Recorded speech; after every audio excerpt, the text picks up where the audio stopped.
ګرانو کتونکو زه وحید خان تاجک یم او دا تاسو ته د زمیندارۍ جدید شکل دی چې په نظر راځي. دا لونه ډېر ګران کار دی خو د ماشینونو او ټریکټرو دا ګران کار انتهایی آسان کو. یا مونږ ویلی شو چې زمینداره ډېر ګران کار دی خو جدیدیت یا د ماشینونو دا زمینداره ډېره زیات آسانه کړه. تاسو ته په نظر راځي چې دا ټریکټر لګیا دی او دا غنم ریبي، دا هم زمونږ پټی دی خو ډېره ګرانه وه چې که دا مونږ په خپله باندې ریبلی. نو زمونږ کار دی ټریکټر چې دی نو مونږ ته آسان کو. خو کله چې د ټریکټر والا سره مونږ رابطه کوله نو دی ډېر زیات مصروف اوس. خو دا هغه ډرایور دی چې ورځ دوه درې مخکې تېنه 1,33,000 روپۍ ورکې شوي او ما ورله پوسټ کړی.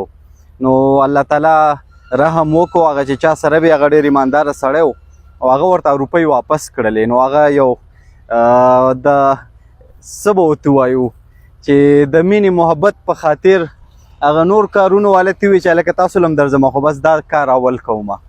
نو دا لګیا شوی دی او دا پټی چې په 5-6 ورځو کې به مونږ ریبلی ښه غټه اډۍ ده. دا انشاءالله په ګینټه یا 1.5 هارډلي 1.5 ګینټه کې به وریبي.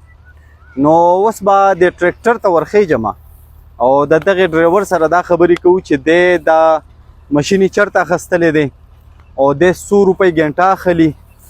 دته څونه کارونه جمع شوي دي او اوس خلک مطلب لونو تنګ کړل نو زیات تر دې طرف ته رجحان را روان دی د خلکو. نو په زمینداره کې د دې ماشینونو استعمال زمیندارانو ته څونه چې د نو فایده ورکوي او دې نه علاوه د ده پکې ذاتي څونه ګټه کېږي. دا چې کومه خواري دی کوي لکه مخکې به د چا ټریکټر و نو هغه به صرف هغه د ترېشلو په وخت کې د یوې وخت کې په کار راتلو. اوس د لونو په وخت کې هم ټریکټر چې دی نو په کار راځي نو دوی ته څونه فایده کېږي. نو ډېر ښه سوالونه دي چې دا به اوس د دغه ډرایور سره خبرې کوو او پښتو به یې دی.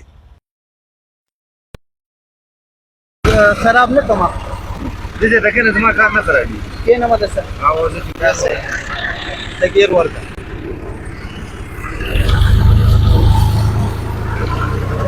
دا وخت تاسو ته ښکارېږي چې همدې ټریکټر کې زه ناست یم د دې سره خبرې اترې کوو.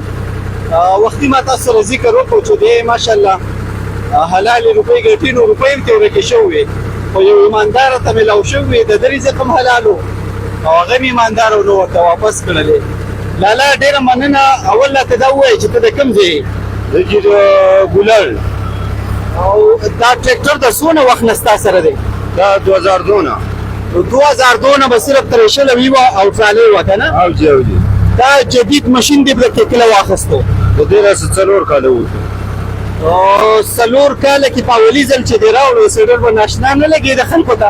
بس ناشنا خو ډېر په خلکو به راغونډېده او تپوسونه به یې هم کوله او ویل به دا څنګه کار کوي. اوس هر سړی پرې پوه شو. اوس پرې ټول پوه شو. اوس پرې ټول پوه شو. ما چې وختي معلومات کول نو وایي چې یاره دته خو ډېر زیات رش دی او نمبر پرې نه میلاویږي. وایي چې 2-3 ورځې پکې مونږ انتظار هم وکړو. او دغسې ده جیګانه یې ډېره. دا اوس د دې نه وروستو تا ته څونه کار دی؟ ډېره یي به 4-5 ورځې کار به یي په هواره ځمکه کې هواره ځمکه کې استعمالي. زیاتر زمیندار دا ګیلې کوي چې یاره دا ماشین دا غنم ډېر په لوړه ریبي. نو زه خو ګورم دا خو کاپي لاندې دي. دا چې بې څوک نه پوهېږي هغه نه راجو په لوړه ریبي او بل دا چې په دې د وخت نه خرچه وکړي او ټیکې کوي چې ټیکې نه کوي نو بیا خو کار نه کوي. دا صرف دلته ته دا ماشین چلی که پنجاب ته هم تللی وي؟ پنجاب ته تللی وم نو هغلته دې څو ورځې کار پرې کړی؟ ډېره 25 ورځې کار مې هلته کړی. ټیک ده. او دا 100 روپۍ تاسو ګینټه اخلئ؟ ډېره جي هلته 4,000 وي دلته 15,000. لکه دا ځمکه سخته ده که ولې؟ نو بس دلته کار کم کړو چې هلته خو چې یو سړي څه لاړ شي 200 کناله 400 کناله لکه د یو زمیندار څه 13 ګنټې 14 ګنټې کار. دا څونه مخکې چې کله تاسو اخیستی 4 کاله مخکې نو په 100 روپۍ شوی یار دا په 11 لکه 11 لکه نو هغه سر یې راګرځولی که لا یې نه دی؟ نه لا نه دی. دا خو به پسېږي که نه تېره به هم نو د دې دا کار چېرته کېږي؟ د دې په 18,000 روپۍ په دې جنګ کې پلیټونه میلاوېږي. په یو سیزن کې بس یو دغه کوي که نه په 3 ورځو کې؟ دا په 4 ورځو کې یو ختموي. دې سیزن کې د څو پلیټونه بدل کړه؟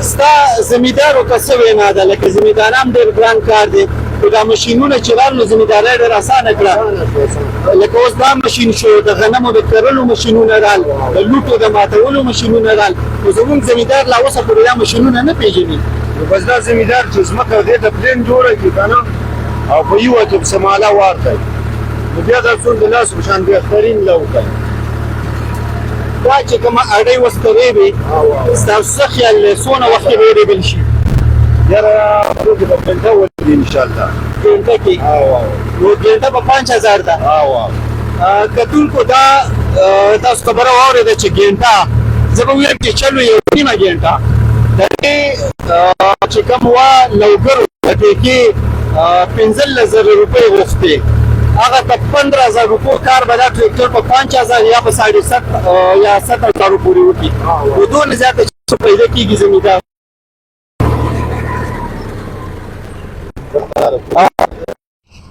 نو دا تاسو ته ښکارېږي چې دا ټریکټر لګیا دی او دا لو کوي دا غنم ریبي دا پټې په ټیکه باندې لوګرو تقریبا څه د 12000 نه واخله 15000 روپو پورې غوښتو او دا ډرایور دا وایي چې یاره انشاءالله هارډلی یوه ګنټه کې به دا زه ورېبمه نو هغه کار چې لوګرو په 15000 روپۍ کوو هغه دا ټریکټر په 15000 روپۍ باندې چې دی نو کوي او ما ورسره خبرې کولې نو دته تقریبا 4-5 ورځې نور کار شته دی چې مسلسل پکې دی لګیا وي نو دا به ایله ختم کړي اوس هم دلته دا کم خلک تاسو په نظر راځي دا ټول هم په دې ټریکټر پسې راغلي دي او خپل پټي ته یې بوځي جدیدیت په زمینداره کې د زمیندارو کار ډېر آسان کو خو زمونږ زیاتره زمیندار دا جدید طور طریقې نه خپلوي زیاتره دا وایي چې دا غنیم اوچت ریبي دا زه چې اوس ولاړ یم نو دا تقریبا 2 انچي یا 1.5 انچه یا څه ځای کې 3 انچي اوچت ریبلی شوي یعنې دونه اوچت هم نه ریبي